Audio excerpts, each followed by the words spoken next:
many people were here yesterday and got to see applause works, that's great. Got to see the amazing health transformers, innovators, entrepreneurs, and Dr. Jill Biden, how incredible was she? I mean, that was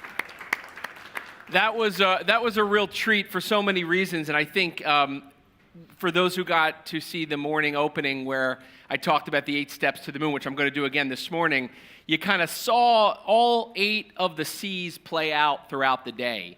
It was obviously, very much part of the DNA of a moonshot to have all 8 C's play out, but to get to see the stories told, to connect to everybody, not only the people that are doing the hard work to change healthcare, but obviously to hear about the stories of the patients' lives and the family members that are impacted by these terrible things that rob us of our loved ones. And what we really hope to do today in day 2 is continue the theme of the 8 C's and really make sure that as the day unpacks, really beginning with Dr. Dean Ornish and his wife, who are going to be previewing for the first time, actually, their new book right here on the Startup Health Festival stage. Today the book comes out, and what they are going to be talking about is something that I think I mentioned last year when Dean was here, something Dean's been talking about for 40 years, but I think people are really finally getting it.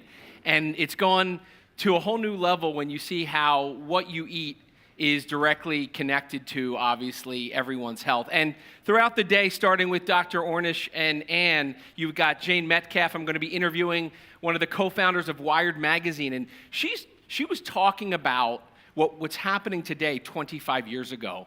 And so we're really excited to talk to her today because she's going to be talking about what's happening 25 years from now. And she's an extraordinary person. She's been back, I think, 3 times to the Startup Health Festival. Very excited about having her here. We have another couple of showcases and spotlights. This afternoon, we're going to be previewing our newest moonshot. It's something near and dear to our heart. We've had 10 moonshots, as everybody knows, for the last several years that we've been talking about and doing calls for innovation for. But today we're announcing our addiction moonshot and the urgent need to end the opioid crisis and a global call for entrepreneurs and innovators all around the world to collaborate to finally do this and really drive home this urgent need that he will be previewing. It's going to be coming out later this year, a documentary on HBO directly about this. So we're going to see, again, a world premiere of that today as well. And then Bertrand Bodson from Novartis. And then leading up to what I think is going to be a fun concert tonight here at the Startup Health Festival, we have Talking Heads Jerry Harrison here. Jerry Harrison and friends, really capping off the 2-day celebration of the Startup Health Festival. So great day planned. I hope everybody is able to make their way downstairs to the Startup Health Cafe and grab a breakfast, lunch, or a snack. If you haven't yet done that, it's all healthy food, keeping with the theme of what really we're all about. Upstairs on the 3rd floor, if you make your way up, you'll see that there's networking and tables that you can have private meetings at. So jam-packed schedule, very excited for today. I don't have my clicker. If somebody can grab me my clicker. I want to really recap what we talked about yesterday because it's really the steps for what has been the theme for Startup Health for the last 7 years, which is achieving these seemingly impossible goals of health moonshots. And the theme of the magazine, the theme of the festival, the theme this year is we choose to go to the moon.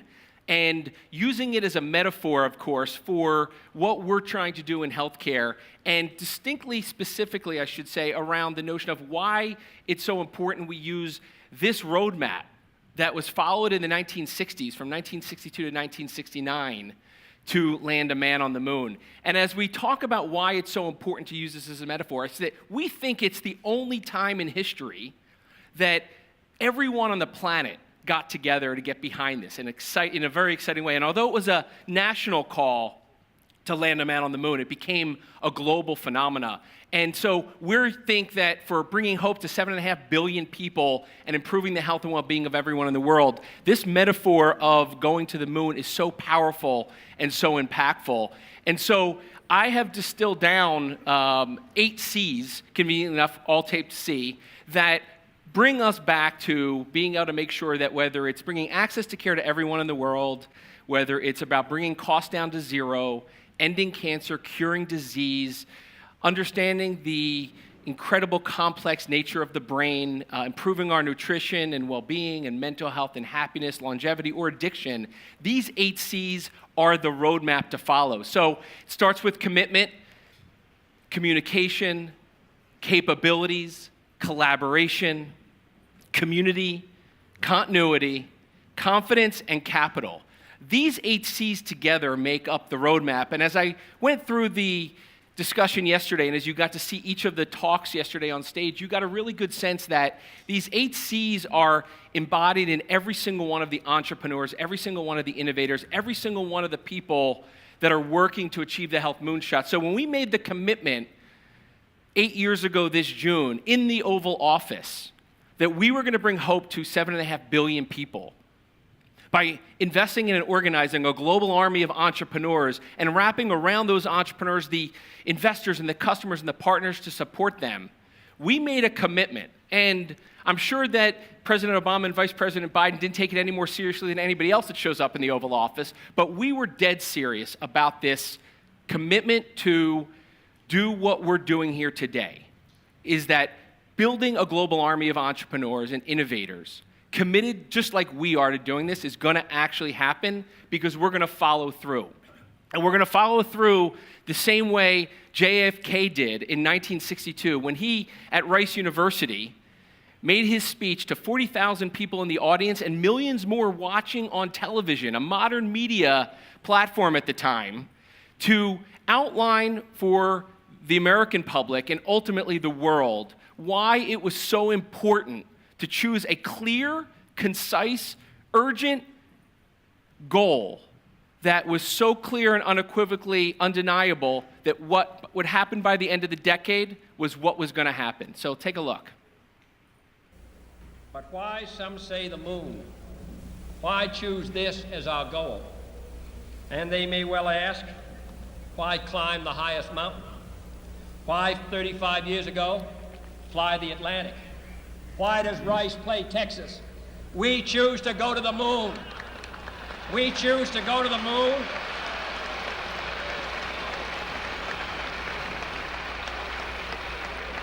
We choose to go to the moon in this decade and do the other things, not because they are easy, but because they are hard. Because that goal will serve to organize and measure the best of our energies and skills. Because that challenge is one that we're willing to accept, one we are unwilling to postpone, and one we intend to win. So people have watched that speech. Every time I watch it, it's like watching it for the first time. It was a powerful call for action. And it was something that was so easy to say, right? And it's been done before, but so incredibly hard to do. And what was fascinating was that none of the capabilities that would ultimately be needed to get to the moon were in existence at the time.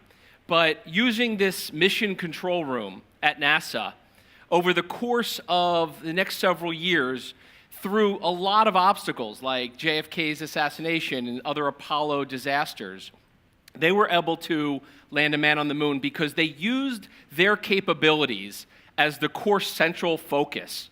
And by using their unique abilities, which is the capability to bring together all of the resources to accomplish a goal, they were able to put the pieces together to make that happen. So the third C of capabilities plays a role, but not without collaboration. And what I learned along the way, because this is an obsession of ours at StartUp Health, is that over 400,000 people participated on landing a man on the moon. I know we have Neil Armstrong stepping on the moon and the famous picture that we led the opening slide with, but it took 400,000 people collaborating This is actually a picture of what 400,000 people looks like. It's not all the people that landed on the moon. This is actually another kind of festival, not the Startup Health Festival yet, but this was Woodstock. And what it looks like to see 400,000 people in one place. So you could imagine that, going back to that picture of us in the White House in 2011, we were dead serious that we're going to organize all of the people and get them collaborating to achieve these massively important goals and bringing together collaborations. In fact, there were 20,000 companies and universities collaborating to land a man on the moon. That's 400,000 people, 20,000 companies, and the most unlikely of companies participating, like Playtex, a bra company at the time, making the spacesuits, and food companies, and computer companies, and camera companies. Everybody had a role. And these 400,000 people woke up every day not just doing their job of, tightening a bolt or seaming a hem. They were actually participating on landing a man on the moon. And so when you think about this globally, and you put together commitment and communication and capabilities and collaboration, it actually brought together a global community, not a local one. And while there were only 200 million people in America at that time, over 750 million people watched that man land on the moon from all parts of the world. Everybody was getting behind this from all over the world. It was incredible to think about that. And so we use that metaphor also to say it's a global army. It's not just people in the typical homes of innovation, which everybody had kind of thought about, like right here in Silicon Valley. It was from all walks of life. So whether you were part of a community, in Central Park, or you were on the streets of Italy, you were part of this audacious goal of landing a man on the moon. So community plays a big role, and that's why it's so important for us to get back together physically as a community every year at JP Morgan Week and this Startup Health Festival. And in fact, that represents why we think this next C, continuity, plays such an important role in the steps to get to the moon. In fact, this is a picture of the first Startup Health Festival. And although it's hard to see it because Unity and I were not in the picture, we were the beginning and core of the Startup Health Festival. Two of us arrived here in San Francisco in January of 2012 to hold what would become an annual tradition. This annual tradition that you're all at today, that you're watching on the live stream. And we held all of our meetings in Union Square. And we were looking around for all the entrepreneurs and all the investors and where were all the people defining the next generation of healthcare. And we couldn't find them. I mean, we had meetings. We probably had 30 to 40 meetings between here and a Mexican restaurant over on Geary Street.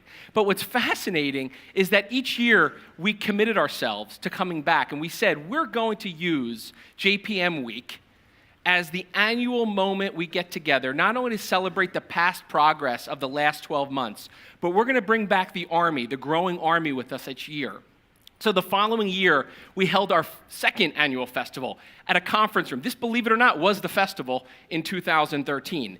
And we had 22 entrepreneurs and investors coming through, not as many as the 550 that we have today coming through. But it's amazing that when you think about a conference room at the Hilton, the next year we decided to move it to a ballroom at the Four Seasons. So we had now a half a ballroom for people to be hosted. We had a showcase, and we were able to start bringing together and demonstrating that the Army was growing. So the next year, we needed a full ballroom.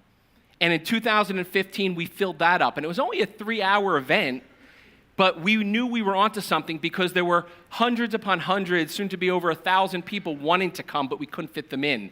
So the following year, we took over a cafe over on Montgomery Street. How many people were at the Montgomery Street Startup Health Festival, right? So that was actually our first time we moved it from 3 hours to 2 days.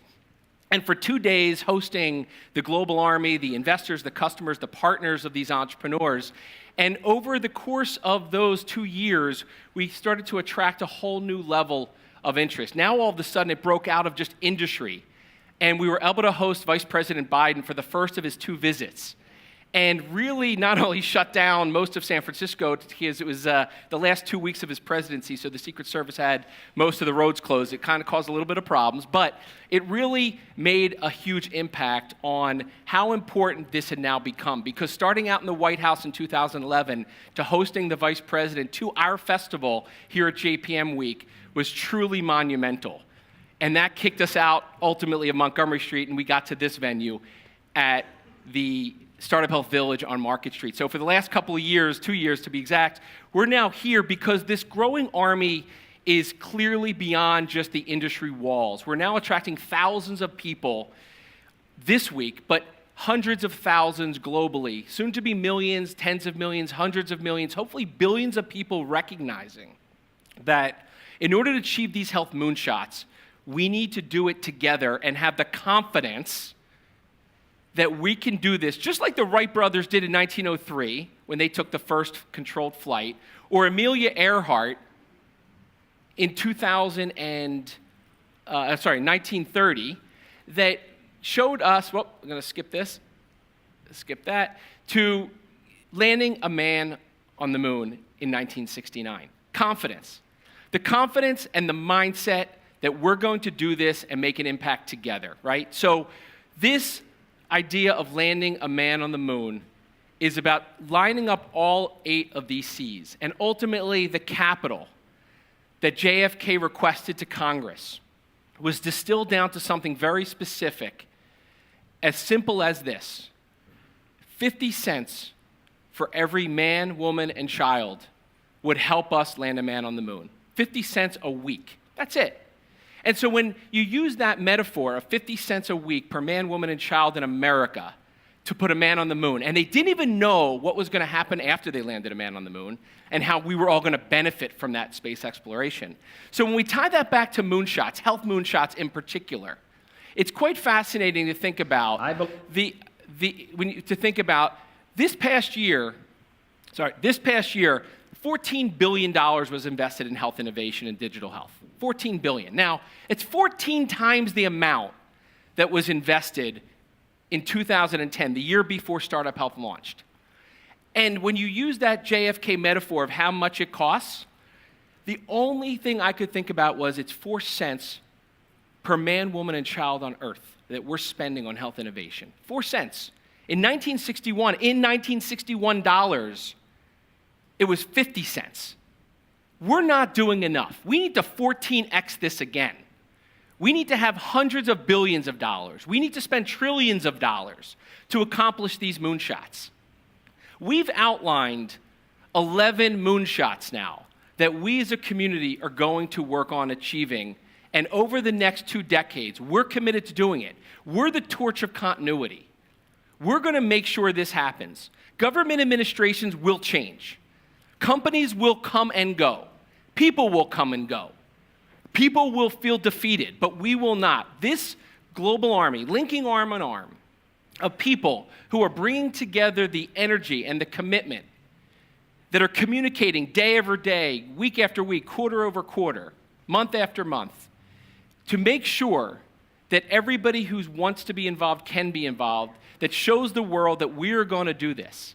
And so as you listen to the rest of today's presentations, as you meet entrepreneurs, if you're an entrepreneur, as you meet others, remind them that together we can do this. Together, we're going to achieve these health moonshots. And so that is the backdrop to our very first presentation and talk that Howard is going to be doing with Dean and Ann, but it's going to follow through all the way through today and all throughout this year. So welcome to the Startup Health Festival Day 2. Welcome to our 7th annual festival for those who've never been here before. We will be here every year. We will be here every day. And I promise you, we're going to carry this torch to commit to everybody around the world that these moonshots are achievable. We're going to follow these 8 steps. I hope you do the same.